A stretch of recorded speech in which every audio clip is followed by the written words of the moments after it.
संभल लोकसभा सभा प्रत्याशी जियाउर रहमान वर्क ईद के बाद पहली बार मुरादाबाद के बिलारी विधानसभा में चुनाव प्रचार के लिए निकले।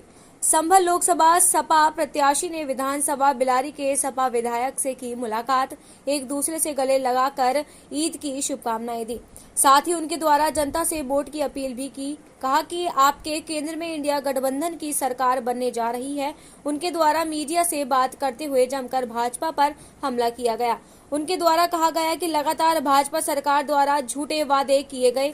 उनकी नीतियों को जनता अच्छे से जान चुकी है। जनता देश में बदलाव चाहती है। खासकर मैं संभल लोकसभा जनता और मुरादाबाद लोकसभा की जनता से अपील करना चाहूंगा कि अब की बार इंडिया गठबंधन को अपना वोट देकर कामयाब बनाएं और हमारी सरकार बनते ही घोषणा पत्र के आधार पर जनता के कार्य किए जाएंगे।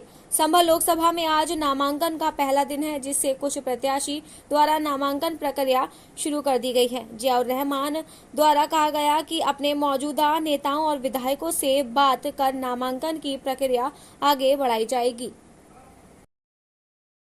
जी हमारे दरमियान नहीं है। माननीय अखिलेश यादव जी ने मुझ पर विश्वास जताते हुए टिकट दिया है और बिलारी विधानसभा पर मैं आज माननीय विधायक फ़हीम साहब जो मेरे बड़े भाई हैं उनका उन्होंने ईद मिलन और होली मिलन का प्रोग्राम रखा है, उसमें हाज़िर हुआ हूँ बिलारी विधानसभा में। क्योंकि हमारे बड़े भाई उम्रे पर गए हुए थे, इसलिए मैंने उस समय जैसे आपने कहा कि आपने अभी वो नहीं किया है, तो इस वजह से अभी हमारा ज़्यादा भ्रमण का कार्यक्रम यहाँ नहीं लग पाया है। और अब जो चलेगा वो कार्यक्रम और लोकसभा क्षेत्र में बाकी विधानसभाओं में काफ़ी मैं घूम चुका हूँ, जनसंपर्क और सभाएँ की हैं।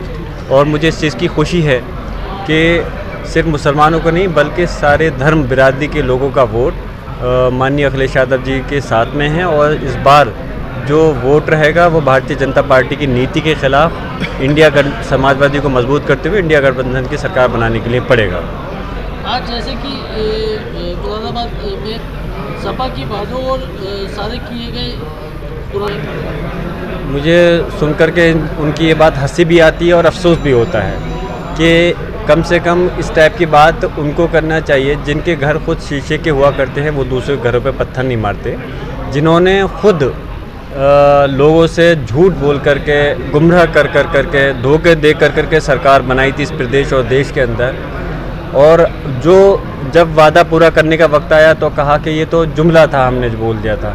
और वो आज समाजवादी पार्टी को कह रहे हैं। समाजवादी पार्टी ने जितने भी अपने मैनिफेस्टो के अंदर वादे किए थे उनको लगभग सभी को पूरा करने का काम किया है। और भारतीय जनता पार्टी एक ऐसी झूठी पार्टी है जिसने सबसे पहले 2014 में जब सरकार बनाने से पहले कहा था कि हम हर नागरिक के, जबकि मामला पुराना हो चुका है, लेकिन उनकी इस बात पर मैं बताना चाहता हूँ कि हम हर नागरिक के खाते में 15 लाख रुपये डालने का काम करेंगे। 15 लाख तो छोड़िए, किसी के खाते में 1500 या 15 रुपये भी इन्होंने नहीं डाले। और फिर उसके साथ साथ इन्होंने कहा था कि हम काला धन वापस लाएंगे। काला धन वापस तो नहीं आया, हाँ, बल्कि इस देश का जो गरीब सभी धर्म समाज के लोगों की खून पसीने की कमाई थी, उस धन को भागने में चाहे विजय माल्या हो, नीरव मोदी हो, वो पैसे को भागने में कामयाब हुए। तो जो इस देश के चौकीदार बनते थे, इस देश के प्रधानमंत्री, वो फेल हो गए। तो इस वजह से भारतीय जनता पार्टी ने किसी वादे को पूरा नहीं किया, ना काला धन लाया, ना भ्रष्टाचार ख़त्म किया। महंगाई ख़त्म करने की बात थी, महंगाई ख़त्म तो छोड़ी, चरम पर है, कमर तोड़ महंगाई है। डीजल पेट्रोल की कीमतें आसमान को छू रही हैं, 100 रुपये के करीब पहुंच गई। जो गैस का सिलेंडर 400 रुपये का था वो आज 1100 रुपये पहुँच गया। रोज़गार, ख़ास तौर से मैं नौजवान हूँ, अपने नौजवानों के दर्द को समझ सकता हूँ। रोज़गार कहा था 2 करोड़ हम हर साल देंगे।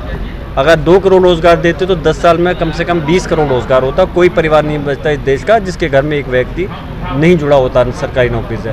तो इन्होंने कोई वादा पूरा नहीं किया और सिर्फ देश को बांटने का काम करा है और अपनी सरकार बनाने के लिए किसी भी हद तक गए हैं। इसलिए इनको इस टाइप का सवाल उठाने से पहले अपने इन बारे में सोचना चाहिए कि हमने लोगों के साथ कैसा विश्वासघात करा है। कोई वादा पूरा नहीं किया, ना ही विकास का, ना ही देश को एक करने का, बल्कि लोकतंत्र ख़त्म करने के प्रयास में ये लोग लगे हुए हैं। आज मैं सर्व समाज से ये अपील गुजारिश करता हूँ कि आप सब लोग अपने संविधान को, अपने लोकतंत्र को बचाने के लिए, अपने देश को आगे बढ़ाने के लिए इंडिया गठबंधन को हर जगह, सिर्फ संभल लोकसभा नहीं बल्कि प्रदेश और देश के अंदर जहाँ भी गठबंधन है, इंडिया गठबंधन को वोट दे करके सरकार बनाते हुए देश को आगे बढ़ाने का काम करें। जैसे कि इंडिया गठबंधन को लेकर राहुल जी ने और प्रियंका जी ने भी बोला है और सपा मुखिया अखिलेश जी ने भी बोला है जिनका परिवार नहीं वो परिवार को क्या जाने, और मोदी परिवार को लेकर जनता के बीच पहुंचे, उस पर क्या कहिए? कह रहा हूँ, परिवार की बात करने वाले पहले अपने परिवार होता है तो तब परिवार की बात करते हैं। जब सही कहा उन्होंने, चाहे हमारे नेता माननीय अखिलेश यादव जी हों या हमारे माननीय राहुल गांधी जी या माननीय प्रियंका गांधी जी हों, जब परिवार के दर्द को वही समझ सकता है जिसका अपना परिवार हुआ।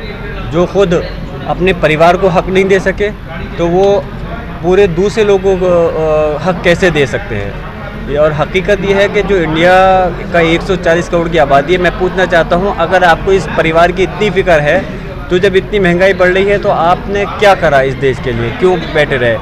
जब इस देश के अंदर महंगाई बढ़ रही है, भ्रष्टाचार बढ़ रहा है, तो आप क्यों खामोश बैठे रहे? जो रोज़गार के लिए नौजवान तड़प रहे, किसान 1 लाख से ज़्यादा आत्महत्या कर चुके, तो आप कहाँ सो रहे थे? 1 साल तक इस इंडिया की राजधानी, भारत की राजधानी दिल्ली के बॉर्डर पर बैठ करके जो 1 साल तक धरना प्रदर्शन करते रहे, तब आप कहाँ सो रहे थे?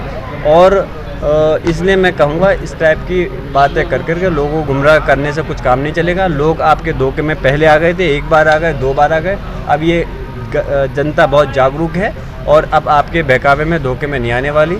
और इस बार भारतीय जनता पार्टी को हटाकर टुकड़ा साफ करके इंडिया गठबंधन की सरकार बनाएगी। नामांकन आज से शुरू हो गए आपके संबंध में, तो कब नामांकन करें, किस प्रकार की? हाँ जी, बिल्कुल 12 से लेकर 19 तक नामांकन की प्रक्रिया आज से शुरू हो गई है और हम जल्दी आपस में अपने सारे समाजवादी पार्टी के नेताओं से, माननीय विधायक से संपर्क करके